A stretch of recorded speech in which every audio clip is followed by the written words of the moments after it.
네, 그럼 소방 전문가 연결해 이번 사고에 대해서 자세한 내용 알아보도록 하겠습니다. 이용재 경민대 소방안전관리과 교수 연결돼 있습니다. 이 교수님 안녕하세요. 예, 안녕하세요. 지금 이번 화재 인명피해가 큰 것으로 지금 전해지고 있습니다. 이유 뭐라고 보고 계십니까? 예, 다양한 이유를 찾을 수 있겠지만 가장 큰 이유라고 말씀드릴 수 있는 것은 지금 이 호텔이 공사 마무리 단계였기 때문에 건물 내부에는 단열재뿐만 아니라 각종 그 마감재가 다량이 있을 거라고 추정이 되고요.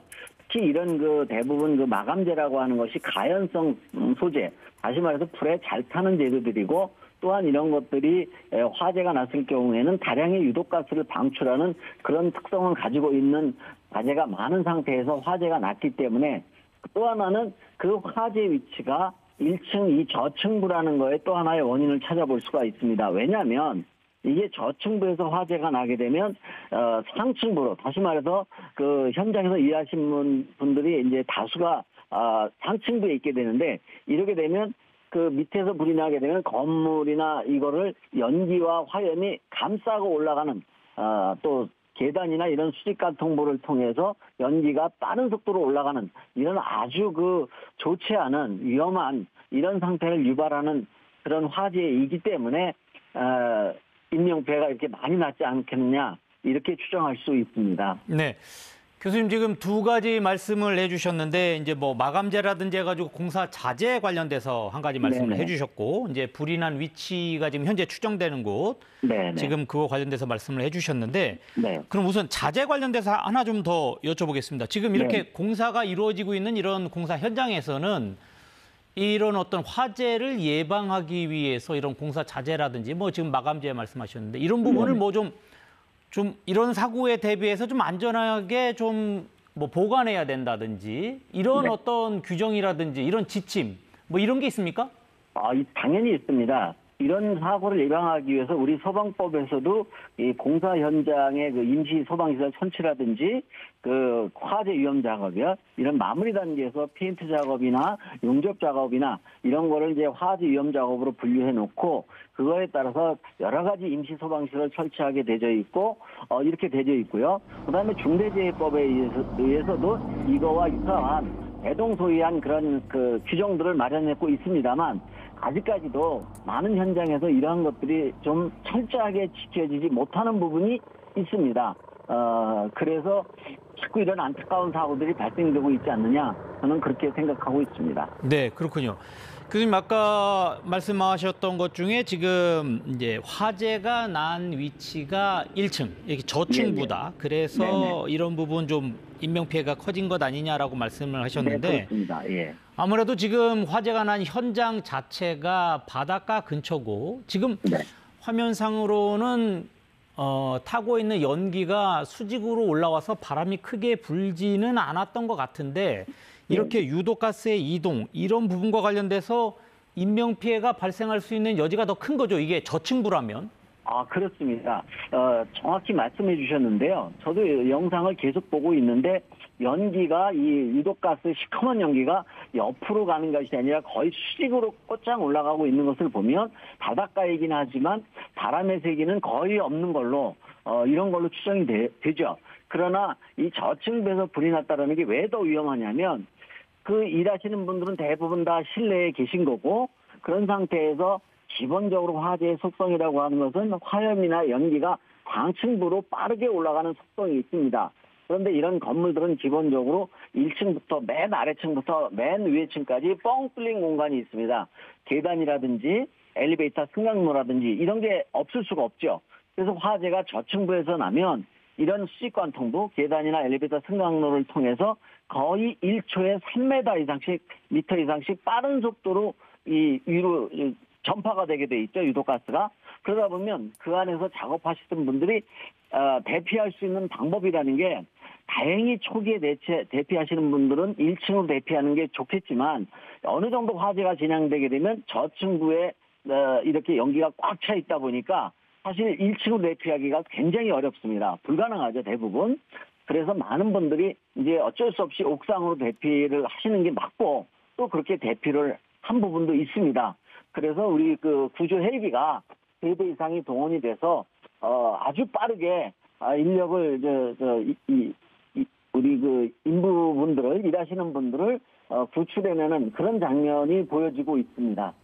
지금 저희가 그 화재 당시에 건물 내부에 10명이 작업 중이다라고 하는 지금 소식이 들어와 있는데 정확히 몇 명인지는 좀 확인을 해봐야 될 것 같은데 네, 그렇습니다. 교수님 지금 이 현장 화면 모습을 보니까 불이 난 건물은 저층 건물 같아 보여요. 근데 네, 지금 저층이죠. 그 저층 건물 주위로 고층 건물이 있는데 이 고층 건물이 지금 연기에 휩싸이고 있습니다. 지금 화면을 보니까. 네네. 지금 공사가 마무리 단계면 아무래도 저 고층 건물에도 사람들이 있었을 것 같은데 어떻습니까? 이런 경우 이 화재가 나서 대피를 결정해야 되는 순간 이 안에 있는 작업자들은 이 상황 판단을 어떻게 해서 대피를 해야지 보다 더 안전할 수 있는 겁니까? 예, 지금 이 상황을 보면 그 건물 내에서 이 공사 마무리 단계에 있어서는 인력이 현장에서 일하시는 분들이 집중적으로 투입되는 다수의 인원이요. 그런 시점이기 때문에 어느 공사 현장을 막론하고 그 내부에서 있는 인원이 많을 수밖에 없습니다. 그래서 우리 그 관련 규정에도 비상경보장치라든지 소화기라든지 기본적인 어떤 조명등이라든지 뭐 방화포 이런 것 등을 다 구비하게 규정이 마련되어 있습니다만 그런 부분들이 이번에 잘 작동했는지 그것이 잘 지켜졌는지 이런 부분이 좀 아쉬운 부분이 굉장히 많습니다. 특히 이렇게 작업 인력이 많이 투입되고 마무리 단계에서는 더욱 철저히 이런 부분들이 지켜져야 되는데 그런 부분에 대한 것들이 안타깝고 차후에라도 이런 부분들은 좀 더 엄격히 지켜져야 되는 그런 부분이다 저는 말씀드리고 싶습니다.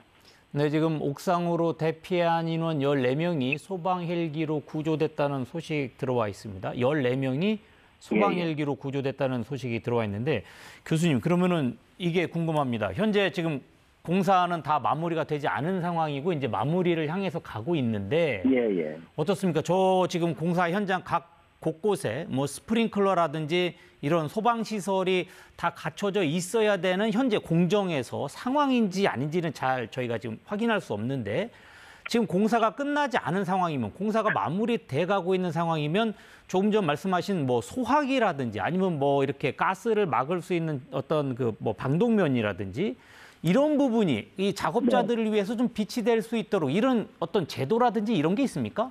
예.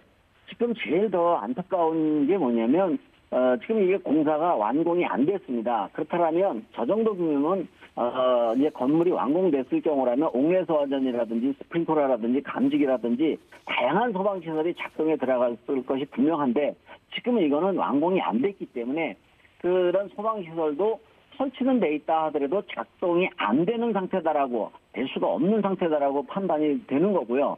그래서 우리 그 관련 그 소방법에는 임시 소방시설이라는 것을 두고 있습니다. 그래서 공사 중에는 원래 그 설치가 돼야 되는 소방시설이 작동을 할 수가 없기 때문에 말 그대로 임시로 최소한의 소방시설을 갖추어라라고 하는 규정이 마련되어 있고 그 대표적인 게 그 간이 소화 장치라든지요, 뭐 비상 경보 장치라든지 비상 조명 등이라든지 또 그 공사 현장이라는 데가 굉장히 어수선하고 현장에서 일하시는 분들이 위급한 상황이 벌어졌을 경우에 급히 어디로 대피를 해야 되는지 알기가 어려운 그런 상태죠. 그러다 보니까 피난 유도선도 설치하게 되어 있고 이쪽으로 피난을 가면 안전하다라는 이런 것 등을 다 갖추도록 우리 규정들이 마련되어 있기는 합니다. 그런데 이번 사고에 이런 것들이 얼마만큼 지켜졌는지 이런 것들은 좀 자세하게 짚어봐야 될 숙제로 남는 부분이죠. 네, 알겠습니다. 교수님 말씀 고맙습니다. 네, 수고하십시오. 네, 지금까지 이용재 경민대 소방안전관리과 교수님과 이야기 나눠봤습니다.